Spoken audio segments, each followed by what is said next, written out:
Hi guys. आज है मेरा day 2 late night study DSA sessions का। तो जैसे कि कल मैंने अराउंड 4 क्वेश्चंस ट्राई करे थे प्रीफिक्स सम के, तो आज मैं उसी को कंटिन्यू करने वाली हूँ। तो आई थिंक अराउंड 4 दिन मैं उसी को कंटिन्यू करूँगी एंड देन उसके बाद मैं दूसरे टॉपिक की तरफ मूव ऑन करूँगी। तो आई होप आप भी जिस भी टॉपिक को पिक करें उसको एटलीस्ट 3 से 4 दिन करें एंड फिर ही अगले टॉपिक की तरफ मूव ऑन करें। इससे आपके कॉन्सेप्ट अच्छे से रिवाइज हो जाएंगे। तो ऑलरेडी 10 बज चुके हैं, तो चलिए स्क्रीन की तरफ चलते हैं और जल्दी से अपना आज का सेशन कंप्लीट करते हैं। तो आज मैंने ट्राई करे थे अराउंड 2 क्वेश्चन, जिसमें मेरा फर्स्ट क्वेश्चन था कॉन्टिग्यूअस एरे। इस क्वेश्चन में मुझे बतानी थी कि कितनी लॉन्गेस्ट लेंथ है मेरे पास कॉन्टिग्यूअस एरे की, जिसमें मेरे पास equal number of zeros and ones हो। इट मीन्स कि zeros and ones means a binary string या फिर हम बाइनरी सब एरे बोल सकते हैं। मुझे वो लॉन्गेस्ट बताना है। अभी वो कैसे हो सकता है, अगर आप एग्जाम्पल नंबर 3 देखें तो 1 1 1 एंड 0 0 0। तो अगर लेट्स सपोज यहाँ पे एक और जीरो आ जाता तो वो काउंट नहीं होता। क्यों? क्योंकि फिर जीरोस का काउंट 4 हो जाता और वंस का काउंट 3 हो जाता। तो मुझे वो वाला सब एरे बताना है जिसमें equal number of ones and zero. अब इसको काउंट करने के लिए मैंने ये अप्रोच ट्राई करी थी कि लेट्स सपोज अगर आपके पास जीरो है, जीरो मीन्स कि हम क्या करें, -1 हम इंक्रीज करें किसमें। लेट्स सपोज मैं एक वेरिएबल बनाती हूँ, सम या फिर प्रीफिक्स सम कुछ भी, और जब भी हमारे पास जीरो आएगा तो ज़ीरो के केस में हम लोग क्या करेंगे, -1 को ऐड करेंगे, और अगर हमारे पास 1 आता है तो उस केस में हम सम को ऐड करेंगे। पहली बात कि एक पैटर्न है प्रीफिक्स सम का। जब भी हमारे पास सब एरेज या लेंथ निकालनी हो या कंटिन्यूअस बताना हो तो इसमें हम प्रीफिक्स सम का यूज़ करते हैं, क्योंकि प्रीफिक्स सम हमें हेल्प करता है सब एरे को मेंटेन करने के लिए। अब अगर एक बार हमारे पास सब एरे आया तो उसको कहीं तो स्टोर करके रखना पड़ेगा, राइट। तो उसके लिए हम लोग यूज़ करते हैं हैश मैप को। तो हैश मैप में बाय डिफ़ॉल्ट मैंने डाला है कि ज़ीरो। बेसिकली हम यहाँ पे क्या स्टोर कर रहे हैं, हम स्टोर कर रहे हैं कि हमारी करेंट सम क्या है, अभी तक का प्रीफिक्स सम, और उसके साथ हम अपना इंडेक्स स्टोर कर रहे हैं, राइट। क्योंकि इंडेक्स ही हमें हेल्प करेगा हमारी लेंथ को निकालने में। तो मैंने क्या करा, क्योंकि मुझे पता होना चाहिए कि भाई अगर सब एरे ज़ीरो अकरेंस से स्टार्ट हो रहा है तो उसकी लेंथ कितनी है, इसीलिए मैंने ज़ीरो वाले पे -1 स्टोर कर दिया और फिर सिंपल सी एक फॉर लूप चलाई। इसको आप फिक्स साइज स्लाइडिंग विंडो भी बोल सकते हो इस क्वेश्चन को, क्योंकि कुछ वैसे ही चल रहा है।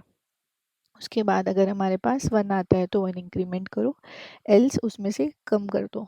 तो मतलब क्या होगा, काइंड ऑफ ज़ीरो हो गया ना। अगर 0 1 हुआ, लेट्स सपोज अगर पहले केस में 1 आया तो सम की वैल्यू 1 हो गई, और फिर 0 आ गया तो सम की वैल्यू फिर क्या हुआ, -1 हो गया। दैट मीन्स 1 -0 फिर से 0 आ गया। तो चेक करो कि जो भी हमारा करंट सम आया है, अब इस केस में क्या होगा ना, कंटिन्यूअस आ रहा है तो मतलब 3 4 5 हो जाएगा और यहाँ से कम होता जाएगा, राइट। और अगर जो भी सम है उसको हर बार हमें हैश मैप में डालना है। अगर हमें ऑलरेडी प्रेजेंट है, नहीं है तो डाल दो, अगर प्रेजेंट है तो उसकी मैक्सिमम लेंथ निकालो। वो कैसे निकलेगी, जो भी करंट अक्रेंस है उसमें से कौन सी वाली अक्रेंस जो पहले सम रिपीट हो रहा है, वो जो अक्रेंस है उसको माइनस करोगे तो तुम्हारे पास मैक्सिमम लेंथ निकल जाएगी। तो ये था फर्स्ट क्वेश्चन मेरा आज का। एंड सेकंड क्वेश्चन भी कुछ सिमिलर ही पैटर्न के ऊपर बेस्ड है। इसमें क्या करना है, सब एरे सम्स डिविजिबल बाय के। अब वो सब एरेज बताने हैं जो की से डिविजिबल है, और पिछले केस में क्या बताना था, लॉन्गेस्ट लेंथ बतानी थी। इसमें क्या बताना है, नंबर ऑफ सब एरेज बताने हैं, ठीक है। दो टाइप के क्वेश्चंस होते हैं, या तो तुम्हें नंबर ऑफ बताने हैं या तो तुम्हें मैक्सिमम लेंथ बतानी है। जो दोनों टाइप के क्वेश्चंस ही हमारे हैश मैप से इजीली हो जाते हैं। अब इस क्वेश्चन में डिविजिबल बाय के पूछा है तो मतलब मुझे रिमाइंडर निकालना पड़ेगा। तो सबसे पहले क्या किया मैंने, क्योंकि मुझे सब एरे चाहिए था तो मैं उसको फिर से प्रीफिक्स में यहाँ पे यूज़ कर रही हूँ। उसके बाद मैंने रिमाइंडर निकाला। अब ये एक एक्स्ट्रा स्टेप है, ये क्यों करते हैं कि अगर किसी भी पॉइंट पे हमारा रिमाइंडर नेगेटिव में चला जाता है तो उसको पॉजिटिव में रखने के लिए, राइट। तो उसके बाद चेक करो कि अगर तो तुम्हारा रिमाइंडर प्रेजेंट है, राइट, तो तुम्हारा करेंट काउंट क्या है नंबर ऑफ सब एरेज का। तुम उसको अपने कोई भी वेरिएबल बना के उसमें ऐड कर दो, एंड जब भी तुम जा रहे हो जाते जाते उस पर्टिकुलर रिमाइंडर की फ्रिक्वेंसी को एक और ऐड कर दोगे, राइट।